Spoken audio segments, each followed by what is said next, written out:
Hey, everybody. Welcome to the SCB Steelers Podcast presented by DEK Roofing Incorporated of South Florida.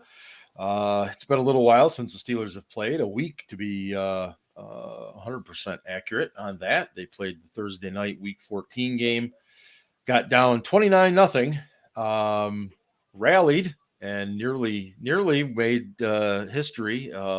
Pat Freiermuth had the ball in his hands, and of course, there's no guarantees we would have gotten the 2-point conversion and gone to overtime anyway, but sure as hell made it interesting because, boy, that game was ugly in the first half. I have Ian here with me tonight, and we assume Ben will be coming along at some point. But yeah, lots to talk about here. Hopefully, we started recording on time. My live thing just started clicking here, but anyway.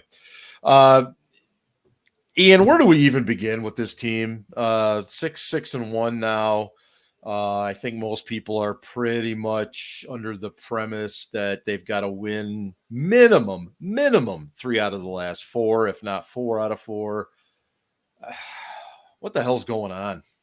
I mean, you always want to say anything can happen, but like the way this team is playing, how poorly they're starting games on both sides of the ball. Like just, the if you can't stop the run, it's going to be a long day for you. Yeah. And it's been a long day for like shockingly, I don't know how we did this, but like the two best running teams we played in Cleveland and Baltimore, we slowed down and then we let Dalvin Cook's good, but we let Minnesota run all over us. We let Cincinnati run all over us. We let the Chargers run all over us. And even the Lions broke some big ones against us. And the Bears had some success on the ground too. So it's like, I don't know what this team is so like schizophrenic or bipolar or whatever analogy you want to use, that they're all over the place, right? That like, are they good? Are they bad? I guess that's what a 500 team is, though, right? They're either sometimes they're good, sometimes they're bad, and they're kind of just in between. It doesn't feel like there's a lot of like mediocre play on this team. It's either they're really good or they're really bad, and there's not a lot of middle. So I guess to use a mathematical term, there's a lot of standard deviation, right? There's a lot of play on both ends of it. There's not a lot of playing to the middle. There's a lot of play on both ends. And I think that's what's frustrating because, you watch how this team plays in the second half of games and you're like, holy crap, why don't we play like this in the first half? Maybe we could have done something. Other than the second half of the game against the Bengals, which that whole game was just terrible. But like, the second half against Minnesota, the second half against the Chargers, it just, I don't know. I can't wrap my head around what this team is. They want to establish the run, but then they doesn't work because our line play sucks, and it's mostly on the line. It's not on Najee Harris. I mean, I've said this before on this show that having Najee Harris on this offensive line is like having a Cadillac in a trailer park, or maybe a Ferrari in a trailer park might be a better analogy. Yeah, that I'm with you. It's just like there's just nothing around him. That he's a stud and he's out there doing everything he possibly can, sometimes trying to take on 4 defenders at once while the line's standing there like, oh, what are we doing? So but the one stat that I looked into, because I don't remember, sometime over the course of the last week, they asked Matt Canada, they being the media, asked Matt Canada and Ben Roethlisberger and even Mike Tomlin about like, well, do you want to use the no-huddle early? Or do you want to go to the no-huddle earlier? Things like that.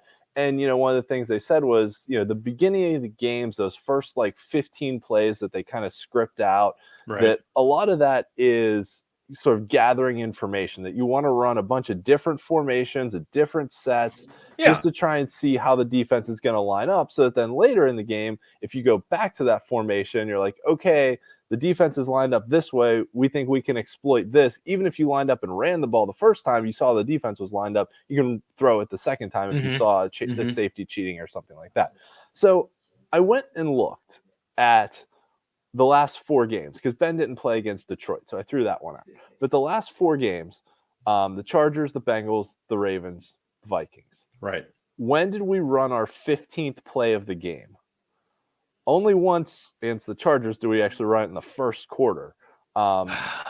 because we had that like 13 play drive. Right. The Ravens, we didn't run our 15th play of the game until less than a minute left in the second quarter. That's right. We had all those 3 and outs. So on average, over the last 4 games, our 15th play hasn't been run until almost 19 minutes into the game, like 18 minutes and 50 seconds, right? Like the 11-10 mark of the second quarter is when our average 15th play of the game has been over the last 4 weeks. And that's why we're starting to, because like, if you figure you have those first 15 scripted, if you want to ask, why are we starting slow? Okay, you want to come out and gather some information, fine. But you can't give a quarter plus of game time away for gathering information. At some point, you have to go out and attack them too.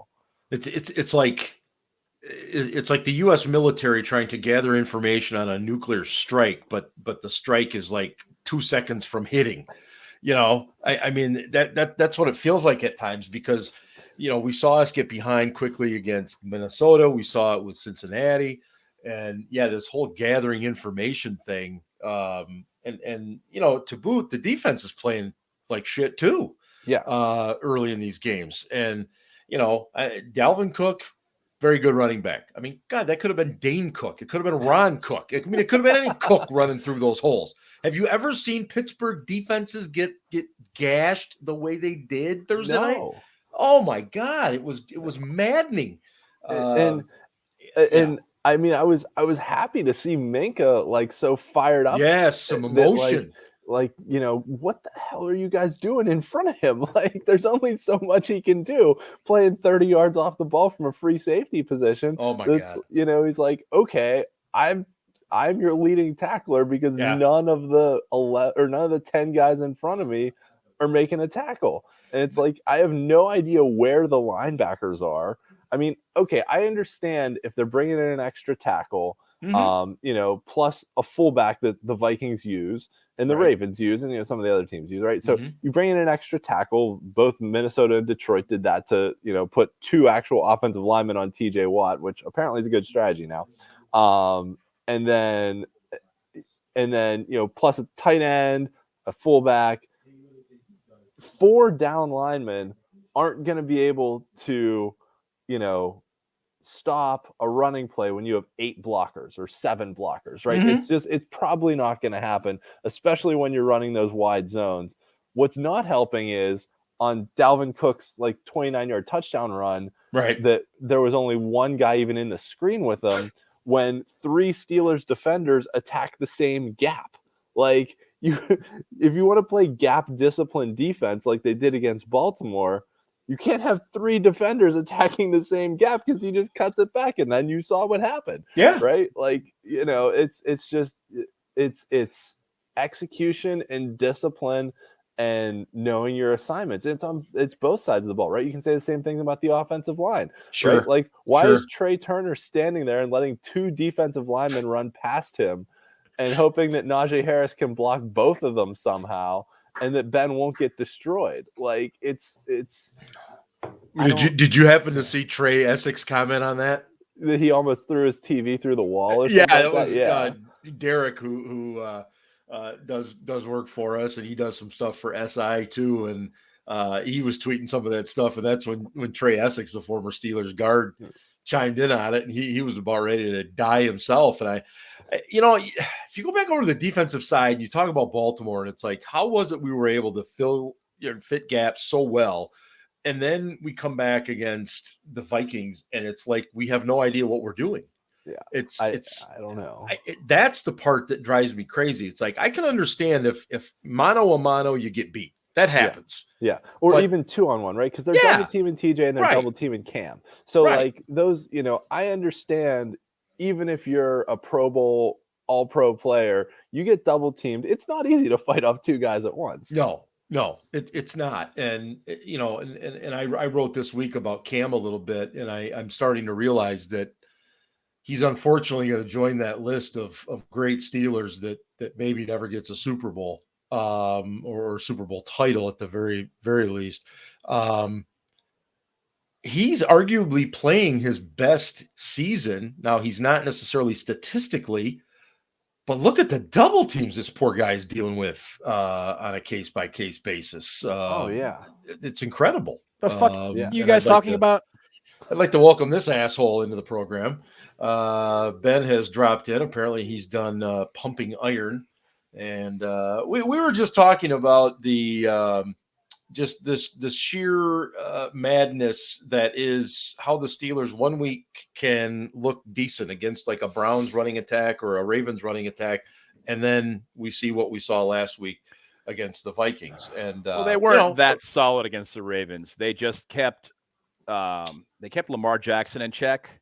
Yeah, and they kept their passing game in check, and they managed to force enough third down losses, if you will. Mm-hmm. That they got the ball back, and they could not, for the life of them, do that. Yeah, short week, had to travel, blah blah blah. Yep. But yeah, no, I hear what you're saying. There's a strange lack of consistency there, in particular along the defensive front. As we've all acknowledged. Yep. There's a lack of talent there due to attrition. Mm-hmm. We've lost some players to injury, and as well lack of depth. I mean, Derek Tuitt, why is he playing? Why? I mean, honestly, when you watch the tape last week, it's like, okay, why is this guy out snapping Taco Charlton, even though he's with the team, just for a couple of weeks? He's a far better player. Charlton, I think, is probably going to stick around for a while, and be a depth guy. Mm-hmm. Where Tuitt, I don't even know if he's worthy of a spot on the practice squad. He's ineffective. He can't set the edge. He can't rush the passer. He can't. The list of can'ts, goes on and on. Yeah. Let me, since you're coming in here, Ben, let me, more importantly, what is it that you guys are drinking tonight? Ian, what do you have there tonight? I am drinking a Southern Tier 2X Christmas Ale. Oh, that I have on tap in my keg. Good wonderful. For you. All right. Seems really Christmassy. And a little Uncle Nearest there, Ben? Yeah. All right. Very good. I can't wait for another win. Thanks, Johnny. I went straight to the Bradshaw bourbon tonight. I don't know when you needed the hard shit. I did. I don't know when we're gonna win again, so I said screw it. By the way, I was in the liquor store last week and they had a rye Bradshaw bourbon. Whoa! Really? Yeah. Did you buy it? No. Why the hell not? Whoa! Interesting. Because I still have like half a bottle here that I need to finish. Okay, I have a bottle and a half. Looks like I have another souvenir to get this weekend. Yeah. I did not know that. That is interesting. Very. Yeah. I had not heard that one. Well, that's excellent. What the hell, Rick? Rick, you're slipping. I'm disappointed in you. I'm not mad. Rick's too busy filming commercials. Rick, did you see Rick's commercial? Oh yeah, I saw it. The Ricksters commercial. That's right. Let's go back to Chase Claypool. I know a lot of people are. Well, yes, we must. Okay. Yeah. So stupid fucking kid. Yeah, I mean, he gets the taunting penalty earlier in the game, and then he makes the first down gesture, and potentially costs the Steelers maybe one more snap, kind of a thing. Where is this, Ian, on your concern level with him? I mean, we've always said that like you can overcome players' stupidity off the field if they produce on the field. But right now he's hurting us on the field. And this team is not. He had some pretty big plays. He had some over big the plays. Course of that game. He did both, in my opinion. He did both, yes. Yeah. But his bad plays, I felt like outweighed his good plays too, right? I don't agree. Okay. Well, Ian, go ahead, and then I'll get Ben's perspective on it. All right. I mean, he has what? One touchdown since like the middle of last season that like he's not, he's he's making catches, but he's not producing the big, long, explosive touchdown plays like he was at the beginning half of last year. He plays really small for his size, which is weird considering in college he like bullied guys and used his size to his advantage. And I don't know. I just feel like I don't know how the guy practices. His comment about music in practice makes me feel like maybe he doesn't practice all that hard. But I feel like it shows up in games that he hasn't taken that sort of natural progression that we've seen other Steelers wide receivers be able to take. And maybe some of that is, just not being on details. Like Deontay Johnson and Ben Roethlisberger are on the same, like they're like Deontay can mind read Ben. Pat Freiermuth, who's a rookie, can mind read Ben. Like Pat Freiermuth has made some moves when Ben has tried to scramble around and extend the plays to get open and, make things happen. And he scored a couple touchdowns that way. But like Chase Claypool can't even run the right route and that Ben's throwing. They haven't been on the same page all year. They've had a bunch of miscommunications. It wasn't just like, his actions in this Vikings game, but, go back to the Bengals game where Claypool runs a fly route and Ben throws a back shoulder throw and it gets intercepted. They just haven't been on the same page all year. And I don't know if that's a lack of paying attention in practice or, there's a lot of immaturity there too, obviously, but that's what you get when you draft 20-year-old kids instead of, the Steelers in their first round, second round picks always draft underclassmen because they like those athletic guys with potential and upside that they can have, Najee was a rare exception this year. Yeah.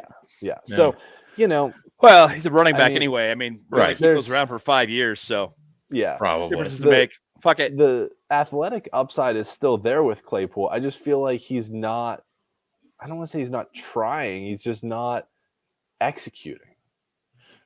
Well, Ben, go ahead. What was your take on him Thursday night? Two things. One, I do not think that he is. I think his success last year kind of went to his head and he got complacent. I'm just going to say it. I think that. And I don't think he's working as hard this year during games anyway as he did last year. He's not blocking downfield. He's not doing blocking enough at the line of scrimmage either. Yeah, wide receivers in general aren't blocking. He's not. Yeah, he's not doing enough to sell fakes. He's kind of lazy. He runs bad routes. As Ian pointed out, he's not on the same page with Ben a lot. I don't know if he's not doing his film study. I don't know. There's something wrong there. But he did make some big plays the other night as well that kept the team in the game. His natural ability won out, and he did some things that a lot of guys can't do. Now, he also did some dumb shit. He's 23. Yep. He does some dumb shit. The taunting penalty, when there is a ref immediately to your left, you smack a guy with your right hand. The ref's right here, standing next to you. Yeah. Fucking bonehead play. Yep. So he gets benched. Comes back in and does something dumb again later. You're in a 2-minute drill. You don't do that. Then he tried to blame it on Trey Turner after the game. Well, I was doing my thing, and then somebody batted the ball out of my hands, and Trey Turner was there. And it's like, no, dude. First of all, a Vikings player batted the ball out of your hand. Yes, that should have been a penalty. But when there's that much going on, you make yourself a target. That shit will happen. And guess what? It's not going to get flagged. You're an idiot. It's on you, Chase. You're an idiot. And Turner was trying to correct your mistake and get you back to the line. Did you guys? Well, you probably both saw it, but I'm going to read it anyway. The Tomlin quote this week when he was asked about Claypool. Go ahead. It was long. He said, we don't wait for stuff like that to happen to address it. That's built into our 2-minute teachings at team development. And obviously he had a misstep in that area. He had missteps in other areas. He's a young guy who's growing and developing in a lot of ways that can't happen fast enough for him, and it can't happen fast enough for us. We're going to continue to push that growth and development as long as he's a willing participant. He has been, and so we're just going to keep going forward. That can be said about a lot of guys. Absolutely. These guys don't come to you as finished products. That's another component of coaching that I embrace and we collectively embrace. It's the reason why we make what we make, and there's so many of us here because these guys are less than finished products in most instances when we get them. And so there's a growth and development that has to take place. You guys are witnessing that growth and development in Deontay Johnson, not only in quality of play and skills relative to his position, but in maturity. He's a year older than Chase. And so that's going on all around us. We're seeing the pains of growth and development sometimes when young people have to participate. You see inconsistencies in Presley Harvin's performance. You know, we've had less than ideal plays from Pat Freiermuth, but we know that we're pouring into something in all of these guys. And although there's some short-term negativity associated with the pain and discomfort of that, they go through in terms of growing and learning, and oftentimes it's negative. We know that to benefit individually and collectively, staying on task and them gaining that expertise and experience, it's reasonable to expect that some of those hiccups disappear, and some quicker than others. And I don't know why he needed to. I do know why, because the media, the Pittsburgh media loves to fucking harp on these things, and the fans are, nay, cut. No, listen to me, listeners. If any of you really thought the Steelers should cut Chase Claypool because of doing something that dumb, and it was dumb, stupid. Yep. You don't know what the fuck you're talking about. I'll just say it straight up. You don't. You don't give up on a 23-year-old kid because of immaturity. You don't do it. They didn't want to give up on Martavis Bryant. They didn't have a choice. He had an addiction he couldn't beat. They finally said, okay, well, this isn't going to work. Well, I thought Tomlin addressed it well. I think he thought about those comments. I think he knew he was going to get that question or those questions, and I think he had a good statement ready to go. And there's truth to it. You are using a lot of young guys, especially on the offensive side of the ball right now, and there's going to be mistakes. There just are. Yeah. And Chase is in his second year, but even him, there's going to be mistakes. But overall, you don't want to see the selfish type of stuff. And it sounds like Ben had some good conversations with him, or has had. Mean Joe certainly didn't hold back this week. He was on CBS radio this week, and when Mean Joe talks, people tend to listen. So, I'm hoping it's a learning experience. What's that, Ian? How about Mean Joe's comments on Ben Roethlisberger? I didn't catch that. What'd he say? Oh, he was like, anybody out there who says that they don't want Ben Roethlisberger back next year doesn't know shit about football. Well, and let me get to that. Let me first just mention that we are very pleased to be sponsored by DEK Roofing of South Florida. DEK serves Broward and the southern Palm Beach counties. Whether it's commercial, industrial, residential, or condos, and don't forget multifamily, contact DEK Roofing. Mixed use. Mixed use. Visiting DEKroofing.com. Well, okay, Mean Joe, let's discuss. Gentlemen, Ian, would you take Ben Roethlisberger back right now for 2022? I mean, I'm not going to give you any variables like they draft Kenny Pickett or they don't. Just honestly, like none of the quarterbacks in this draft class thrill me. It's not a good class. It's not a good class. Great. No. But I mean, I would take Ben Roethlisberger over Mason Rudolph every day of the week. So if that's my option of like they have Mason signed for another year now or having Ben back, yes, I absolutely take Ben back.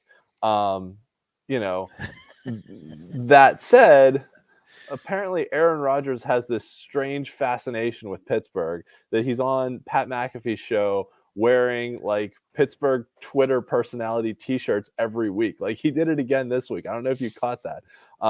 He was wearing another shirt from another like Pittsburgh Twitter personality. And, so I mean, personally, I think it's a troll job. I think it's a total troll job. And I don't want to get into flirting with other teams' quarterbacks or whatever.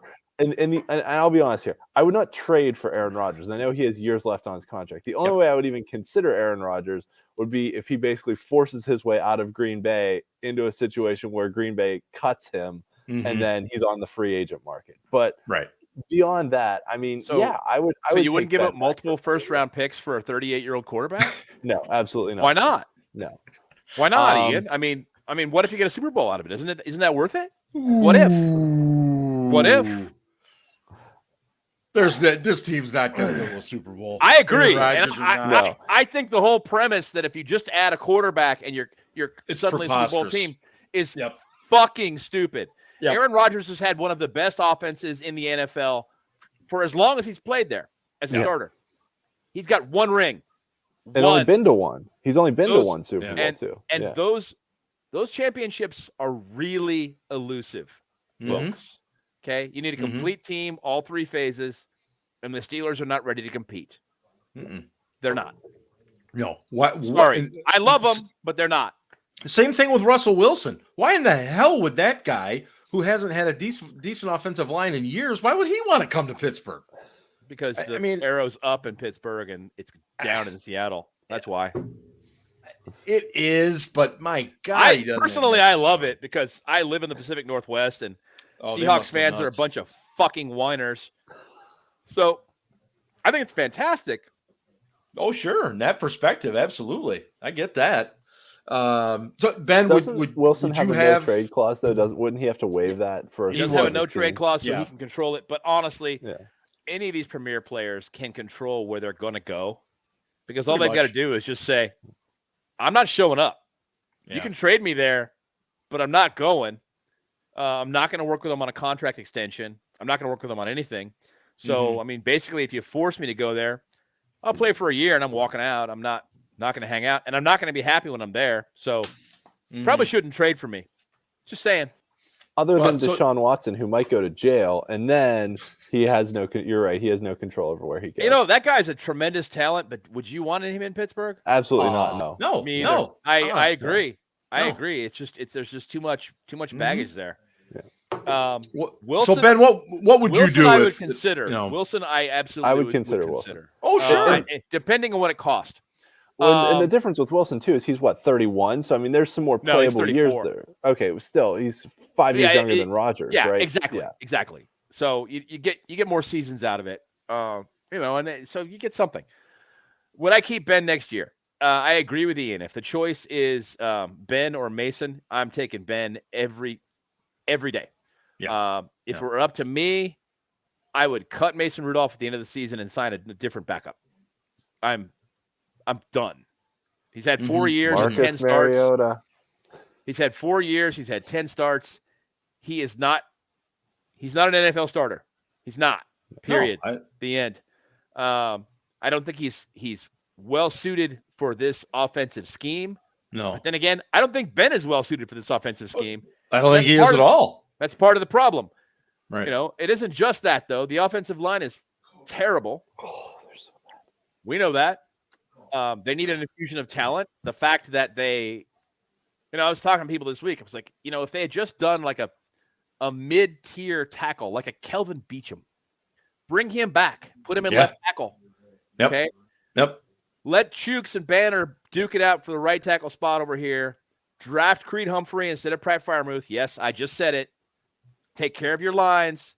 Don't take skill positions in the first 2 rounds. Take care of your lines because your lines are not good. The Steelers would be in a lot better position right now. He could have taken a 3rd down running back, and he could have been effective behind a good offensive line. This offensive line sucks. We have a premier talent at running back, and he can't be effective because this line sucks. And this is the point I've been making, and I think you guys will agree. Sorry. But during the draft, it's like, okay, you take skill positions, but when the foundation of the unit is terrible, it blunts the impact of those skill position players. They can't do anything. Look at Ben. He's running for his life, and he can't run. That's true. He can't run. He's getting killed back there. If the quarterback can't get the ball off, the wide receivers can't catch it. If the running back doesn't get any holes, he can't be effective. You got a tight end that's a big target, good hands and everything else, blah, blah, blah. Long term, all these skill players they've taken are going to be good players. But this year was supposed to be Ben's last year. They needed to build up that foundation. They didn't. Arrogance bordering on stupidity. I don't know why more people aren't calling out Kevin Colbert for this approach. it was bullshit. Straight up. Well, and one of those things is, to me, is Zach Banner. Ian, what were the Steelers thinking? They got really one half of an evaluation out of him, blows his ACL. They give him the 2 years and $9 million. He's played 4 offensive snaps this year. Yeah, 4. which as we've discussed, those 2-year deals that are backloaded in the second year are really 1-year deals with a team option for a second year. Very true. Because there's a minimal salary cap hit if you cut the guy after the first year. I think they appreciated his contributions, what he did the year before he got hurt, when he was eligible, the tackle eligible. Yeah. And I think they said, he's trending in the right direction and we think we might have something here. They gave him the restricted, RFA tender they gave him first. Yeah. They tendered him first, and then he blew his ACL out, so they really didn't get a year to evaluate him on that RFA tender. So they kind of said, okay, we'll bring him back for a 2-year deal, but it's essentially a 1-year deal that spreads his cap hit out a little bit, with a team option for a second year. But you're right, he hasn't done anything.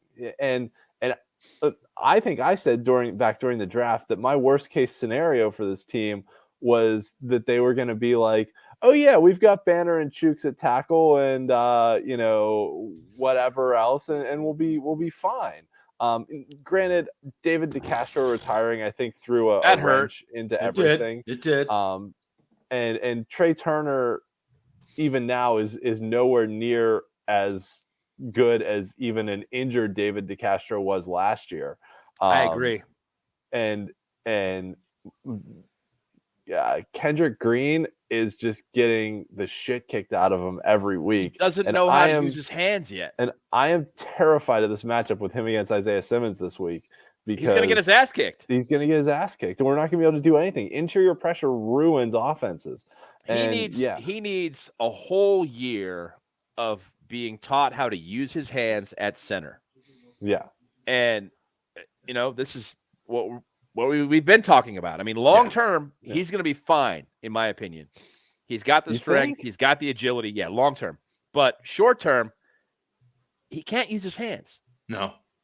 He's not a guy who can do that. He's too slow back off the ball to be able to defend himself in those positions.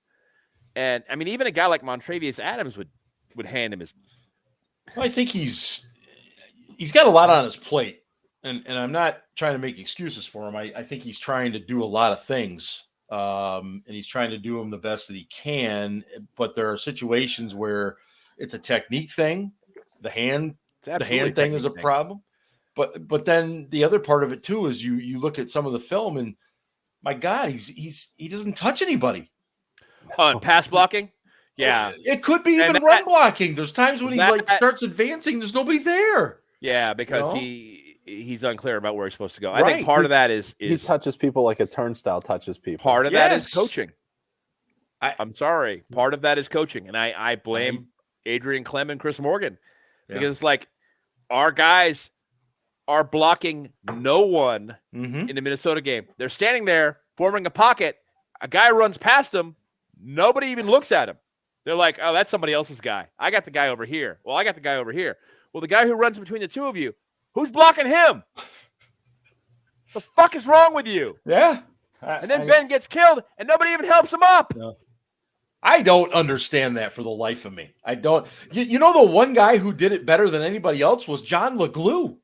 He was the first guy over to Ben several times. And this is a guy that was the fifth or sixth freaking guard. Right.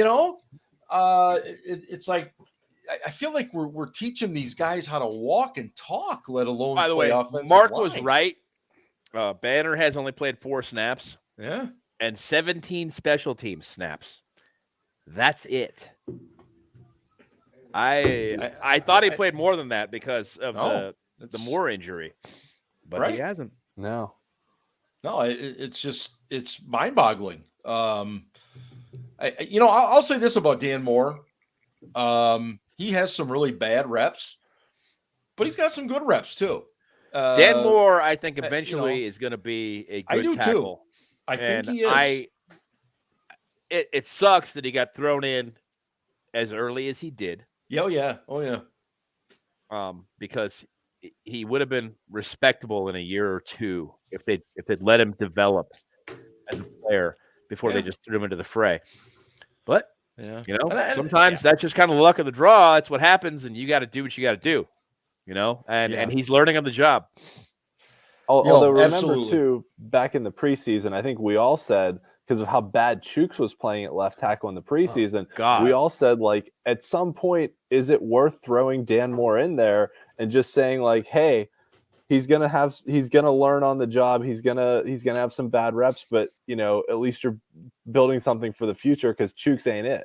Like, no. I think we all said that back in the preseason too. And like Ben said, because of injuries, kind of Dan Moore got forced into the position. But I agree, he has some really bad reps. He's not good against bull rushes, and he's got the prototypical size for a left tackle, just doesn't have the technique yet. But he's another guy that he had some of the longest arms in the draft class, and that's something you can't teach, right? But if you can teach him how to use those, then he can be a good left tackle. We just need someone who can teach him how to use what he has. Yeah, I'm curious to see if he gets some work in with some of the O-line gurus in the offseason. You would think he's going to, because he's going to be a starter next year. I mean, he's going to end up starting 16 games this year, so he damn well better be given. Well, seven. Yeah, you're right. 17 games. Holy shit. Yeah, I keep forgetting that. Yeah. Hey, real quick, don't forget, we are very proud to be partnered with the Pigskin Podcast Network. And, of course, they deal greatly with our friends at DraftKings. Download the DraftKings Sportsbook app now using promo code TPPN. Bet $1 on any team to score and win $100 in free bets. If they score, you score with promo code TPPN this week at DraftKings Sportsbook, an official sports betting partner of the National Football League. And what I see, the Steelers are a 1.5 point underdog this week, by the way, for those keeping track, just of course, for other purposes. I'm thinking that somebody from the sports books may have watched that game on Thursday. Possible. And that might have influenced that decision. Yeah, very possible. Thinking out loud. Very much so. Very much so. If the Steelers want to win, they probably should try and keep the score within like 21 before they let Ben start calling his own plays. I think it's a good strategy, personally. If they just try and keep it, sort of manageable, and then say, hey, Ben, it's the end of the third quarter anyway. Just go ahead and start calling whatever you want. Well, the Titans, they don't have Derrick Henry, obviously, but they're still running the football. And they're also down Julio Jones and AJ Brown too. So Bud Dupree. Yeah. Oh, no Bud. Now Aaron did the graphic this week, and he did. He likes to do the side by side.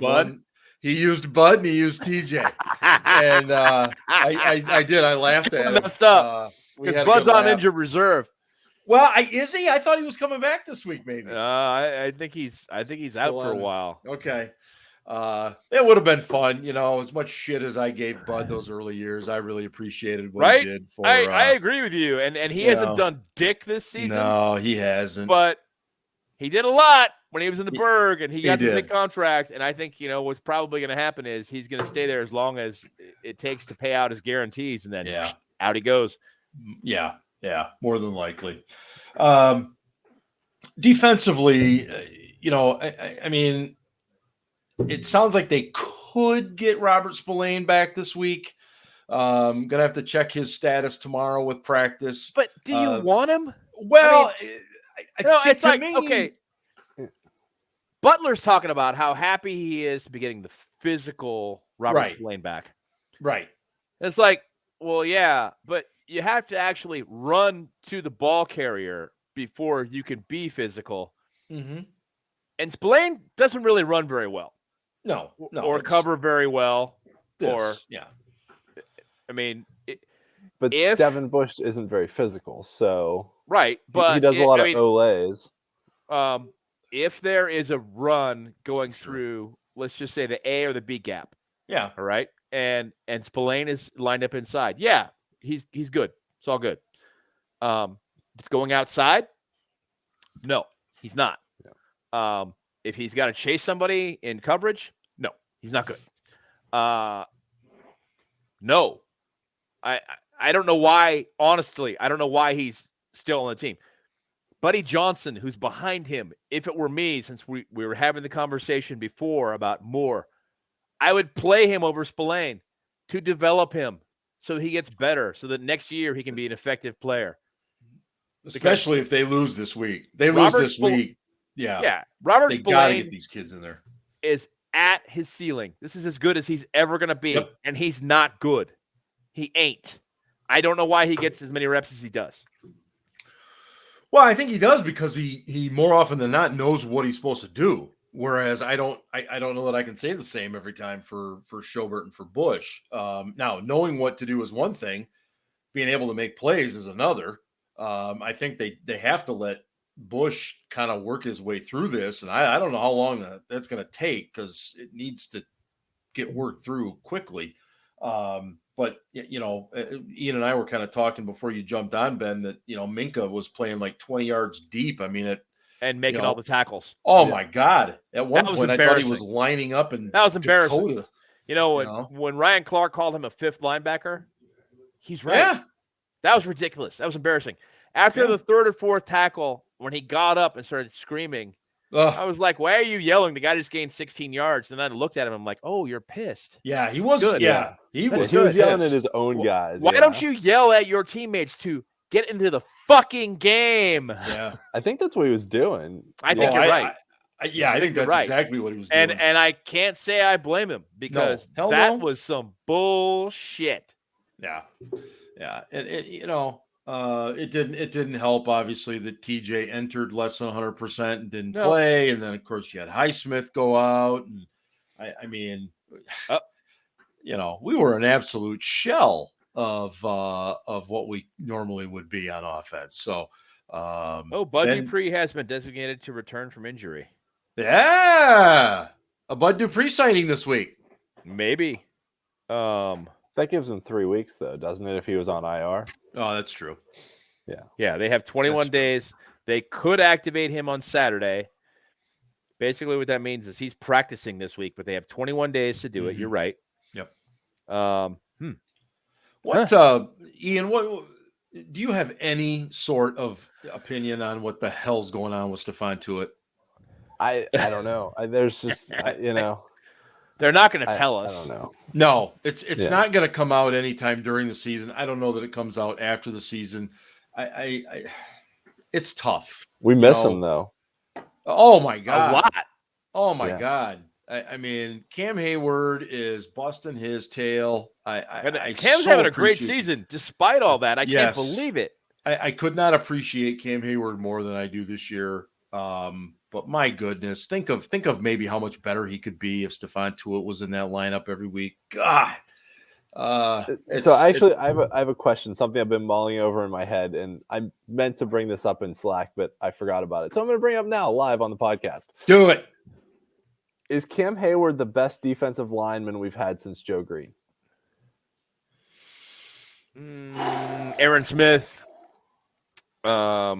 Yeah, Aaron Smith was really underrated. Aaron Smith was really, really good.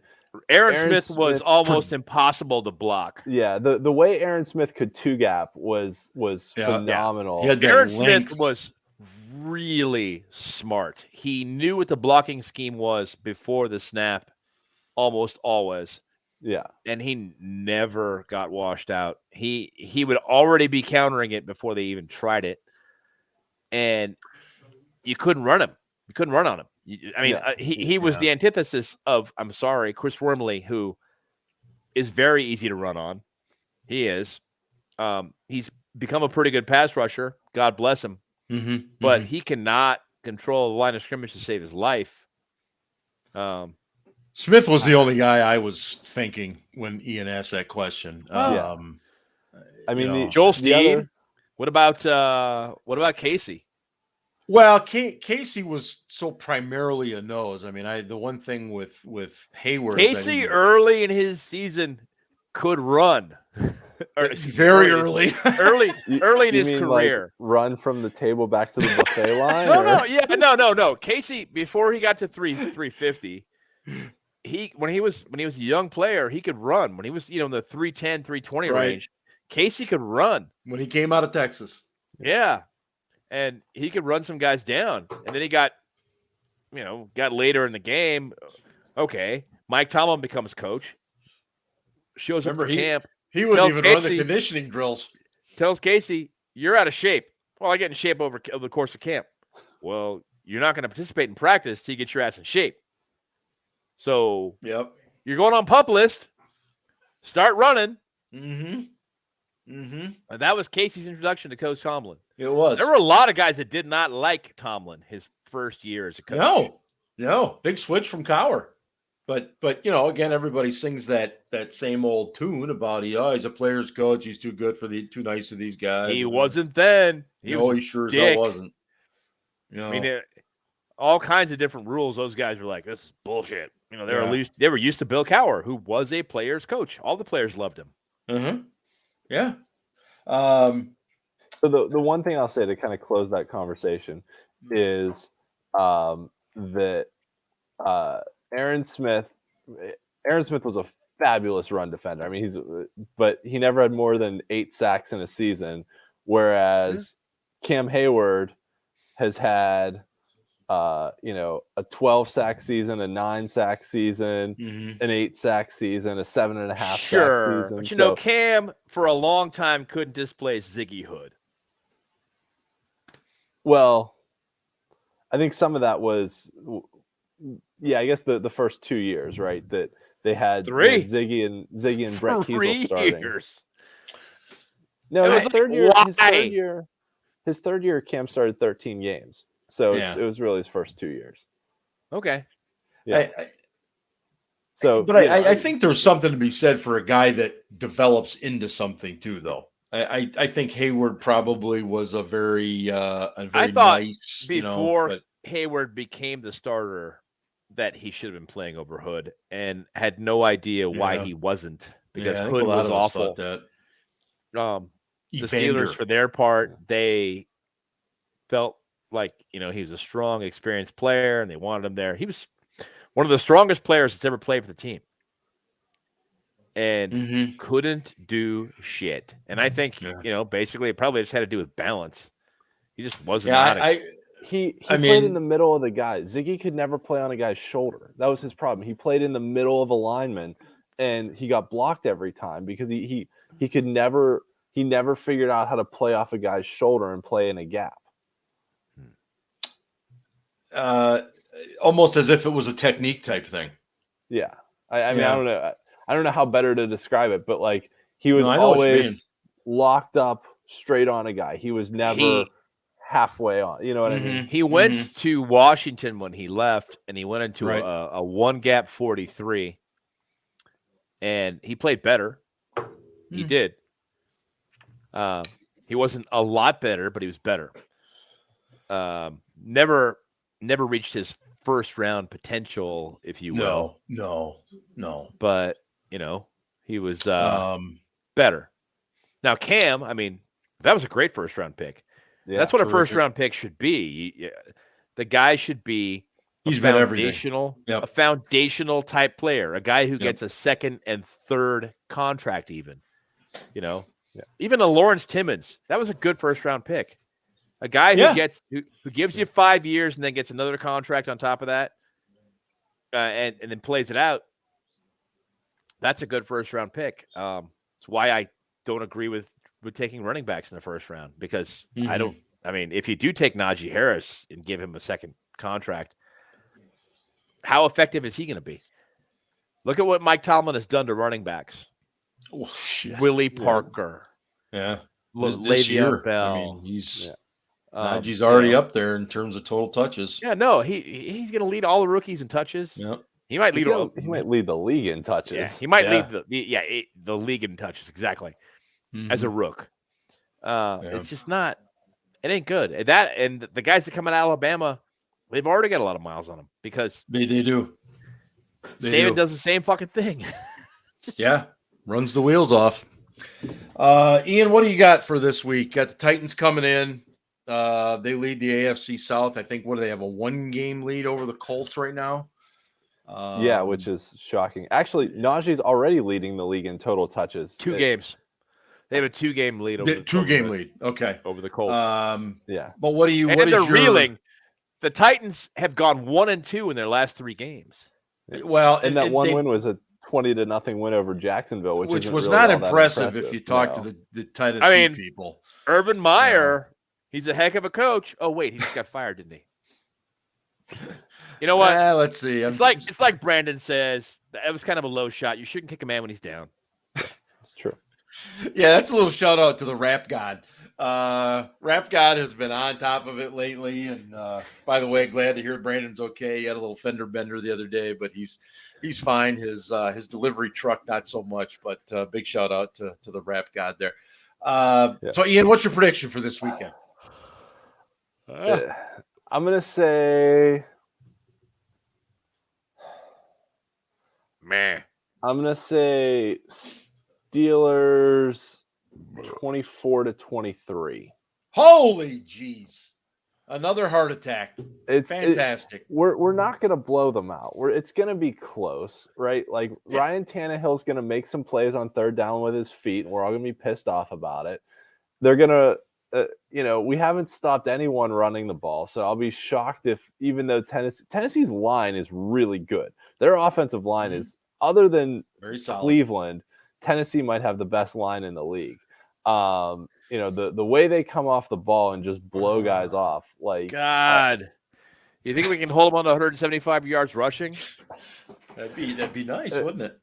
Well, and that's just it too. Is like you maybe yes, maybe no, but it's kind of a bend but don't break thing too. Like you can let them run the ball a little bit if they don't score points.